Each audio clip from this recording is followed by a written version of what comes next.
জাতীয় সংসদ ভবন, যা রাজধানী ঢাকার বুকে বাংলাদেশের প্রতীক হয়ে সদর্পে দাঁড়িয়ে আছে। বাংলাদেশ তো বটেই, বিশ্বের আকর্ষণীয় স্থাপনার মধ্যে অন্যতম জাতীয় সংসদ ভবন। আধুনিক পৃথিবীর সেরা 100টি স্থাপত্যের অন্যতম এক নিদর্শন বলা হয় একে। শীত, বর্ষা কিংবা বসন্ত, এক এক ঋতুতে বাংলার অপরূপ লাবণ্যে সংসদ ভবনও যেন নিজেকে তুলে ধরে বাহারি বৈশিষ্ট্যে। নিখুঁত, অতীব সুন্দর শিল্পমণ্ডিত এই স্থাপত্যকর্মের নকশাকার খ্যাতনামা মার্কিন স্থপতি লুই আইকান। তবে সংসদ ভবনের নির্মাণ কাজ শেষ হওয়ার আগেই মারা যান লুই।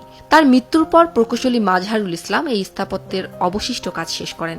সংসদ ভবনের স্থাপত্য শৈলী নিয়ে কথা বলতে গেলে ফিরে যেতে হয় সেই সুদূর অতীতে। পাকিস্তান আমলের সময় তখন। ঢাকাকে পাকিস্তানের দ্বিতীয় রাজধানী হিসেবে ঘোষণা দিয়েছিল তৎকালীন সরকার। তারই সূত্র ধরে 1959 সালে সংসদ ভবন তৈরির পরিকল্পনা গ্রহণ করা হয়। এরই ধারাবাহিকতায় 1961 সালে ঢাকার বর্তমান শেরে বাংলা নগরে 208 একর জমি অধিগ্রহণ করা হয়। 1962 সালে লুই সংসদ ভবনের নকশা জমা দেন এবং 1964 সালে এই ভবনটির জন্য $1,50,00,000 মার্কিন ডলার অনুমোদন করা হয়। নগদ পেমেন্টে পাচ্ছেন কোটি টাকার BMW, ঘন্টায় ঘন্টায় 100% ক্যাশব্যাক। যথাসময়ে এর নির্মাণ কাজ শুরু হলেও মাঝখানে 1971 সালে মুক্তিযুদ্ধের জন্য বন্ধ ছিল নির্মাণ কাজ। তবে 1974 সালে পুনরায় কাজটি আবার শুরু হয়, যা শেষ হয় 1982 সালে। এরপর 28 জানুয়ারিতে তৎকালীন বিচারপতি আব্দুস সাত্তার এই ভবনটির উদ্বোধন করেন। বাংলাদেশের জাতীয় সংসদ ভবনে 3টি প্লাজা রয়েছে, যার একটি প্রধান প্লাজা, অন্য দুটি দক্ষিণ প্লাজা ও উত্তর প্লাজা।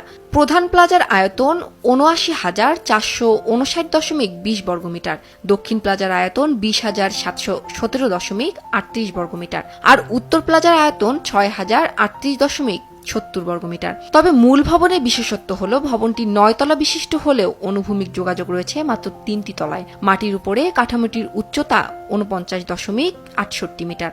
ভবনটিতে রয়েছে ৩৪০টি শৌচাগার, ১,৬35টি দরজা, ৩35টি জানালা, ৩০০টি বিভাজক দেয়াল, ৩,৩39.৭৫ বর্গমিটার কাচের শাটার, ৫,৪34.৮৩ বর্গমিটার কাঠের শাটার এবং ৩,৭৩৮ ঘনমিটার কাঠের প্যানেল।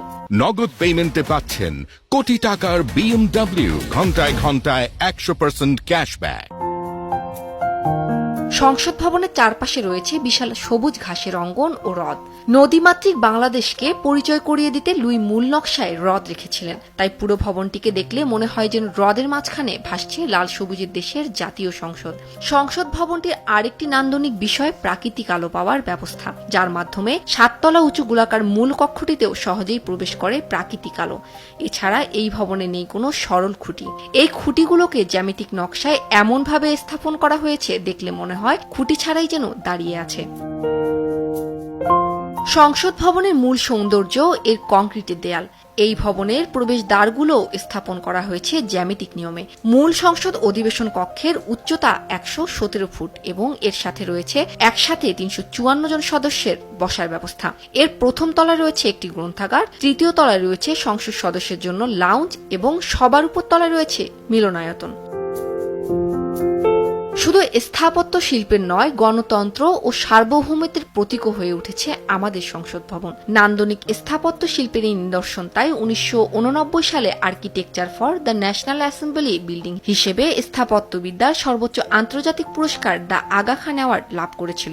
শুধুমাত্র অনন্য নকশাই নয়, এই ভবনটি আমাদের জাতিগত পরিচয় এবং একই সাথে আমাদের আত্মবিশ্বাসী বাংলার প্রতিনিধিত্ব করে।